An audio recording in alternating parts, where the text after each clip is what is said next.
Bună, dragii mei, și bine ați venit la Miha în bucătărie. Astăzi o să facem o rețetă de mare clasă. Urmăriți video de la început și până la sfârșit pentru o reușită 100%. Este o prăjitură de lux cu foarte mult fistic pentru iubitorii de fistic. Dumneavoastră îmi spuneți de unde mă urmăriți? Vă pup cu mare drag oriunde v-ați aflat și oricum v-ar chema. Pentru început voi face o cremă, ceea ce înseamnă 3 pachete de budincă de cacao, unde voi pune 2 linguri mari de făină albă. Într-o oală o să pun între 120-150 de zahăr tos, peste care voi turna lapte. Aici am 800 de ml de lapte rece. Pun laptele la fier cu zahărul și o parte voi amesteca cu aceste ingrediente. Pun un praf de sare în lapte și amestec puțin ingredientele uscate, după care voi pune puțin lapte. Amestec și laptele până omogenizez foarte bine toate ingredientele. Dau drumul la foc pentru a fierbe laptele din oală. Mai adaug 5 gălbenușuri. Amestec și împreună cu gălbenușul până nu mai am cocoloașe, după care o să torn în această oală. Adaug și restul de lapte și o să torn această compoziție direct în oală. Amestec bine până când rezultă o cremă groasă. Amestecăm în continuu pentru a nu se prinde de fundul oalei, până când facem crema aceea care ne-o dorim.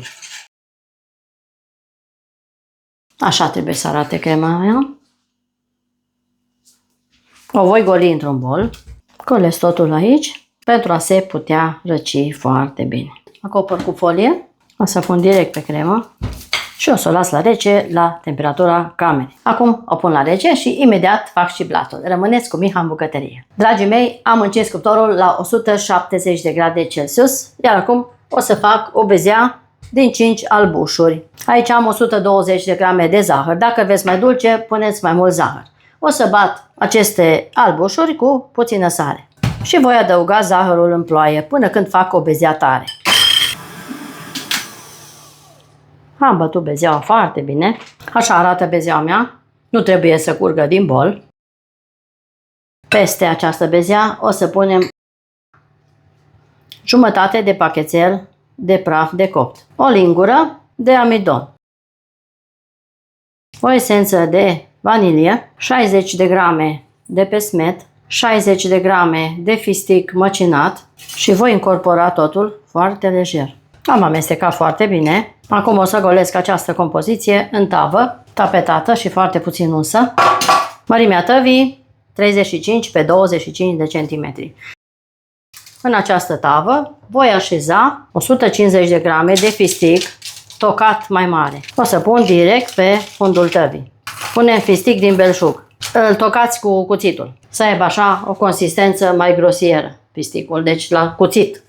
Punem tot în tavă, după care voi pune bezeaua. Așez foarte frumos pe toată suprafața, în mod egal. Peste acest fistic voi pune din bezea.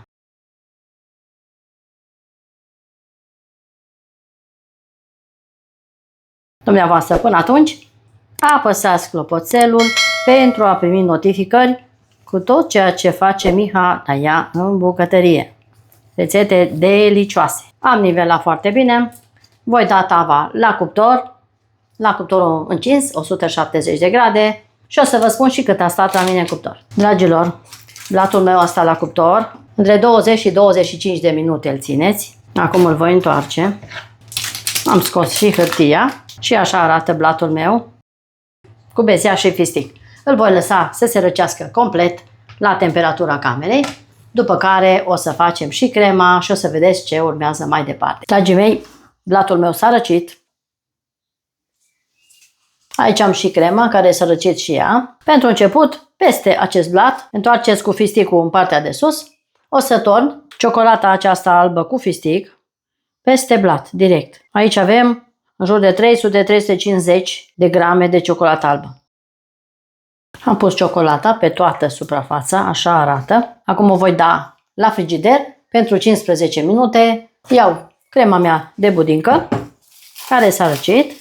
Așa arată crema. Aici am 220 de grame de unt foarte moale la temperatura camerei și voi mixa untul până îl fac spumă, după care o să adaug din cremă în unt. Iau și pun câte o lingură, două de cremă peste unt și omogenizez foarte bine totul.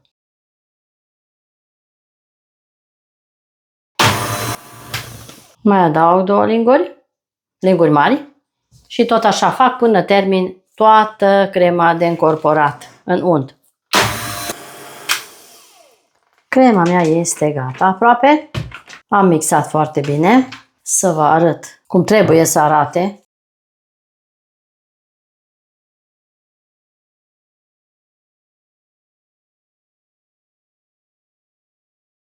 Voi împărți această cremă în două părți egale. O să folosesc același bol și voi pune câte o lingură în fiecare bol separat.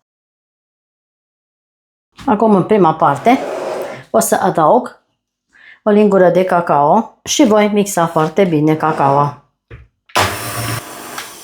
Aceasta este crema cu cacao. Să vă arăt și cum arată. Una dintre creme este extraordinar de fină. Puteți vedea cât este de fină. Absolut excelentă. Punem deoparte această cremă. În această cremă voi pune 60 de grame de fistic măcinat și o să pun 2 picături de colorant verde. Voi amesteca crema cu fisticul.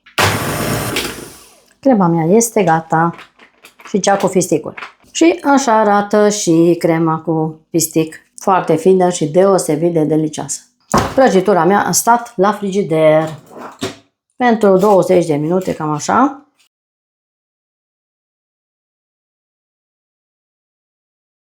Acum peste această prăjiturică o să punem prima dată crema de cacao. Am nivelat foarte bine. O voi da la rece pentru 15-20 de minute, după care o să pun și cealaltă cremă. Revin în curând, acum la frigider. Prăjiturica mea a stat la frigider pentru 15 minute. Peste crema de cacao, următoarea cremă și voi nivela peste tot așa frumos. Am întins foarte bine crema peste prăjitură. Acum o să vin cu un strat generos de fistic deasupra, pe toată suprafața. Un strat gros. 2-3 linguri de fistic măcinat. Am adăugat și fisticul deasupra ca și ornament. Acum va merge la frigider peste noapte și o să revin și mâine să vedeți și produsul finit și o secțiune.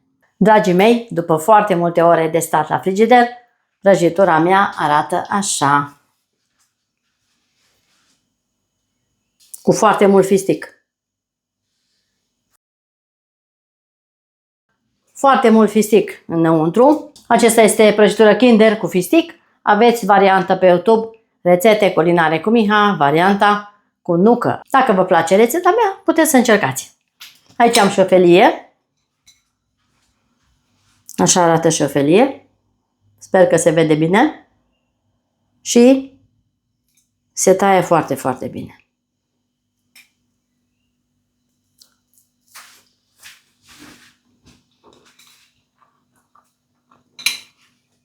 Foarte bună această rețetă. Excelentă.